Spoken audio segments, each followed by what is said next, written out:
যখন পড়বে না মোর পায়ের চিহ্ন এই বাটে। আমরা প্রথমে যখন প্রবেশ করি আসলে দেখেছি মানে জিনিসটা খুবই খারাপ লাগছে। পানি আছে মানে নর্দমার মতো হয়ে আছে আর কি। বিষয়টা আমি জানি কিনা যে কর্তৃপক্ষের চোখে পড়েছে কিনা, তবে আমরা যারা এখানে আসছি ঘুরতেছি আসলে জিনিসটা একটা সুন্দর জায়গা, তবে এই পরিবেশটা অসুন্দর হয়ে আছে এই পানির কারণে।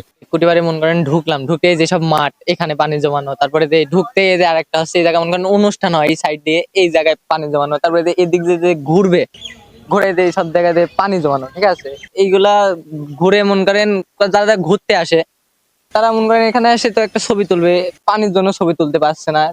পরিবেশটাই মনে করেন বৃষ্টি হয়ে পানি জমায়ে দেখা গেছে, এগুলা তো পরিষ্কার করার দরকার। আসলে যদিও আজকে বৃষ্টির দিনে এসে এটা চোখে পড়তেছে বেশি করে। আর একটু চারপাশে যে ওভারঅল যে সিনারিও দেখতেছি আমরা এখানে, বেশ অনেক জায়গায় পানি, মানে ফ্যামিলি নিয়ে আসছি আমরা, ইভেন রাস্তাতে হাঁটতে গেলেও দেখা যাচ্ছে একটু পানি পার হয়ে যেতে হচ্ছে।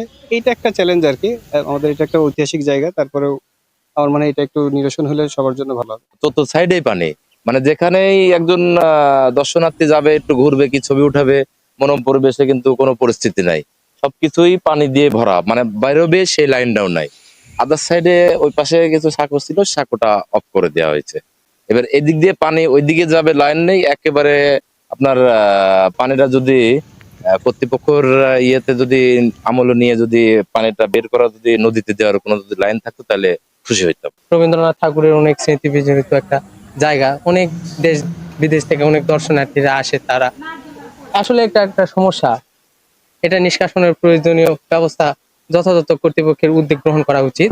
দেখার বিঘ্ন ঘটতেছে, এ ব্যাপারে কর্তৃপক্ষের দৃষ্টি আকর্ষণ করছে। ভারী বর্ষণের কারণে এবার রবীন্দ্র কুঠিবাড়ির প্রিমিসিসে জলাবদ্ধতার সৃষ্টি হয়েছে। জলাবদ্ধতার কারণে দর্শনার্থীদের যথেষ্ট ভোগান্তির শিকার হচ্ছে, কারণ আপনারা জানেন যে কুঠিবাড়ির এই প্রিমিসিসটি অত্যন্ত সুন্দর এবং নান্দনিক। এখানে জলাবদ্ধতার কারণে দর্শনার্থীরা সব জায়গায় হাঁটতে পারছে না। আমাদের যে টার্ফ রয়েছে সেই টার্ফে তারা হাঁটতে পারছে না। এই একটা সমস্যা এখানে তৈরি হয়। সমাধান হচ্ছে, যদি এই আমাদের পিছনে যে বিলটি রয়েছে এই বিলের পানি, আমাদের এই কুঠিবাড়ির পানিটা এই বিলে অপসারিত হচ্ছে, কিন্তু বর্তমানে বিলটি পানিতে পরিপূর্ণ।